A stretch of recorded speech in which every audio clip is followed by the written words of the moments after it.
What's up, folks? Maximilian here, and welcome back to Episode 5 of Season 2 for Ultimate Marvel vs. Capcom 3, The Online Warrior. Over the last episode, we were talking a bit about some low-tier heroes and some of the characters that are, like, some of the most enjoyable to watch in this game, and we ran across Master Doomman during some online ranked games, and had the pleasure of going up against a guy who has a specialist team, a team that you don't see very often, who was using Thor on point and Rocket Raccoon and Super Skrull. It was really refreshing and it was really fun to see that, but it made me think of a topic of conversation for this episode.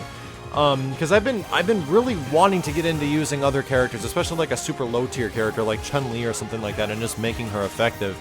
But I wanted to talk about that in itself, like, who is the, I'm trying to think of the way I can describe this. Of the low tier characters, like, who is the best? Who's the toppest low tier? So I look at this list of characters, and I don't want to like start talking about like a ton of different of the characters in Ultimate Marvel 3, but I wanted to like summarize it down to 4 and why I think they're really fun and enjoyable, and why I think I love watching them so much. I'd say the first one is probably Chun-Li.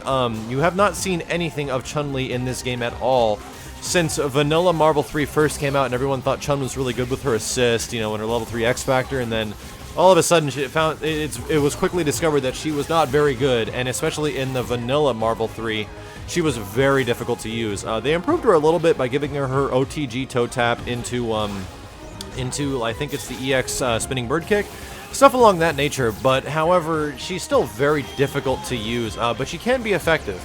So I think Chun-Li definitely fits the bill. Seeing people do Chun-Li combos is awesome. Chun is one of those characters that looks so damn cool that whenever I see her do stuff, it really is really impressive. I should probably start practicing a little bit and see if it's even possible to do this stuff under a lagged environment like online. And maybe, just maybe, I might be able to find a team that makes Chun-Li work. The next character that I absolutely love watching is Shuma Gorath. Shuma usually takes the spot on first or second to most teams. He's got a pretty good assist. His full-screen beaming eye laser assist is pretty excellent. And his power really comes on point if you want to use him to almost his full potential. He has some very damaging combos, and there are some expert Shuma players out there. Finding them is kind of far in between, however, but for the most part, when you see Shuma do, like, you know, a 1 million plus combo, like, alone with a couple of bars, it's pretty effing incredible. It's cool to see. It's one of the things I love the most about him. He gets you locked in with that move that soaks you around like little eyeballs, and they're like little miniature timing bombs, or timed bombs. Over time, those bombs eventually explode, and once Shuma does like a hard knockdown, they blow up and you cause another hard knockdown going into another super. It's really fancy, it's really cool, and I absolutely love seeing that kind of a combo. The next character I want to see more of, and I think is one of the most untapped characters in the game because of her because of how difficult she is to use, is Jill. I did an episode of Assist Me last season with Jill, and it was an interesting episode to try to figure out what exactly you're supposed to do with the character. I had a lot of help from some professional, like, Jill players, some guys that are really good with Jill, and they were able to give me some advice and assistance. But she's one of those characters that I feel is one of the most untapped in this entire game. She probably has some of the most devious mix-up, but the fact is that a lot of other characters can pull off very similar results for much less of a cost, you know, as far as a cost of execution and risk of dropping combos and things of that nature, as Wester goes in for the mad cheap finish here. Jill is one of those characters that I just wish I would see more of, and I would love to be the one to make that change, but oh my gosh, man, I wish I had the time to invest into a character like that. And the last one, the very last one that I don't think is the lowest of the low tier characters that you see very often, but it's Ghost Rider. Now, Ghost Rider is not horrible. He can be good in some scenarios. He's actually, I think he's 10 times as good in an online environment. But I think Ghost Rider is one of those characters that if you see some cool stuff performed with him, it's awesome looking to see him do like full screen crazy combos and things along that nature. He's one of those guys that I would like to get a little bit better with myself, but you have to have some pretty damn good defense, and you have to keep things at bay pretty hard in order to be good with that character. So let's get into some of these online ranked games. What I want you guys to do before we start breaking down some of these matches, oh my god, an Ultra Mega Iron Man, happy birthday! That son of a bitch. Iron Man's another one of those characters I'd like to mention as well, but you see quite a bit of Iron Man's, and Iron Man can be good. There's some really good players on the East Coast and in Canada that actually use Iron Man, and it's It's some impressive stuff. That repulsor blast is no joke, man. Anyway, if you guys do want to leave your comments below of what characters you think are the most fun to watch, who are your toppest tier, low tier characters, go ahead and leave your comment below, and why do you think that they are so much fun to watch? And maybe we can get a better understanding of what makes this game really enjoyable when it comes to actually watching these type of characters go at it. So get into some of these online ranked games going up against it was a Virgil, now Frank West and Wesker. I make the worst mistake of which is getting under Frank West when he's jumping into the air. He'll just knee drop onto you for an ambiguous cross-up, and Frank is dashing in, trying to get Wesker as fast as he can. I'm going to teleport as far away as possible, block the zombie. That is definitely a... here's something if you guys ever come across this. If Frank West is chucking zombies at you and you're blocking it, he can follow up with that. I swear, when he throws a zombie and it hits or is blocked, he's able to follow up for free. It's what is known as a frame trap. It's a moment where it looks like you should be able to hit him, but you actually can't, and that was actually ridiculously smart of him. Do you see what he did there? He saw that he hit Strider with with one of his assists or with the zombie, and it actually hit Strider. He went into the super, and he practically almost killed him. This is going to be some super bad news for myself. I gotta find a way to get in here. I don't know if using Strider would be very good, but there is a little bit of hiccups. Oh my God, the internet. Doom gets hit, does not convert though, and once again we are playing freeze frame every single other second, trying to space out things a little bit just to recover a little bit of red health with Strider. Strider comes in. Oh my gosh, that's some risky stuff. He does not get the OTG opportunity. I call Strider in. Oh my gosh, this is so ridiculously bad. I can't watch. It's so bad. It's so bad. I think the one thing I want to save this for is the fact that I will have a level 3 X Factor Strider at some point. As long as I have that, I feel like I can win the game. I'm keeping an eye out for Frank.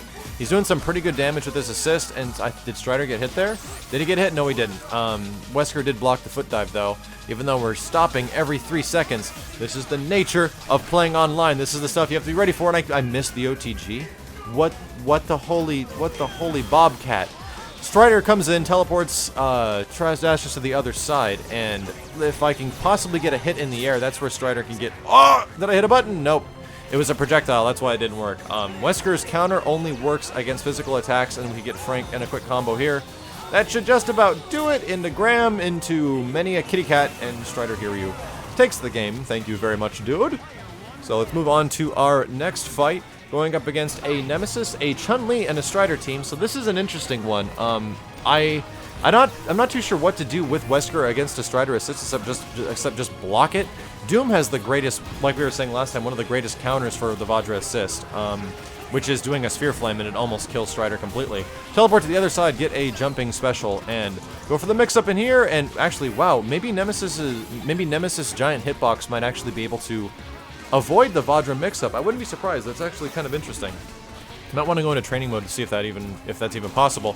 I don't block the jumping cactus, I like to call it, with Nemesis. You can't do anything about it. If he's doing that, if you know he's gonna jump in and do something along that move, wow, I actually tapped Strider with the jumping medium. Nemesis is jumping in with that attack.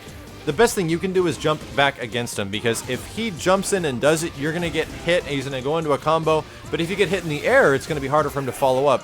Ooh, I almost anticipated him going for a command grab. And there we go. There's the mix-up I've been looking for the whole time. That should leave a big giant hulking monster dead on the floor with Chun-Li about to come in.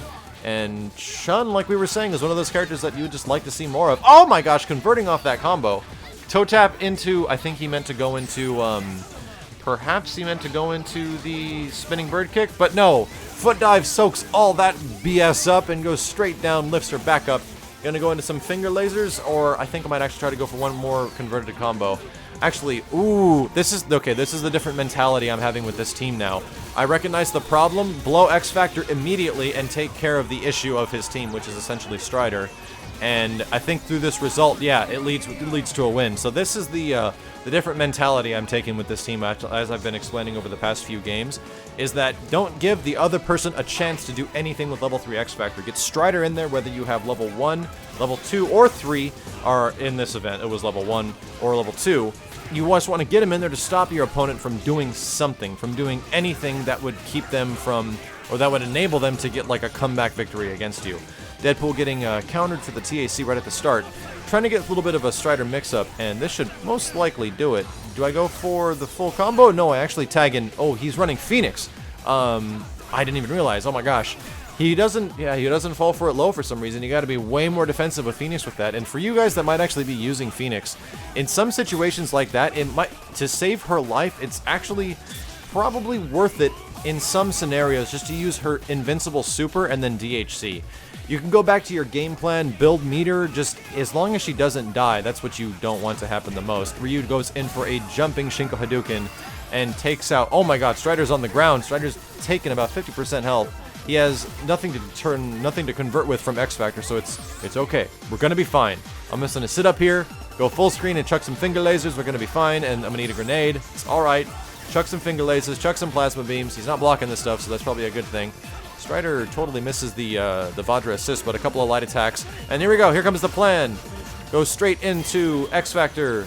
Oh my gosh, he's actually blocking a lot of this. This should have been an infinite, but he X-Factored in the middle. He might have tried to Shinko Hadouken, but that just about takes it. So let me know what you guys think in the comments about our conversation earlier. Who is the toppest tierest of the low tiers in your opinion? We'll go ahead and gather the results and check it out in the next episode. But until then, my name is Maximilian. Thank you guys very much for watching, and I'll see you next time.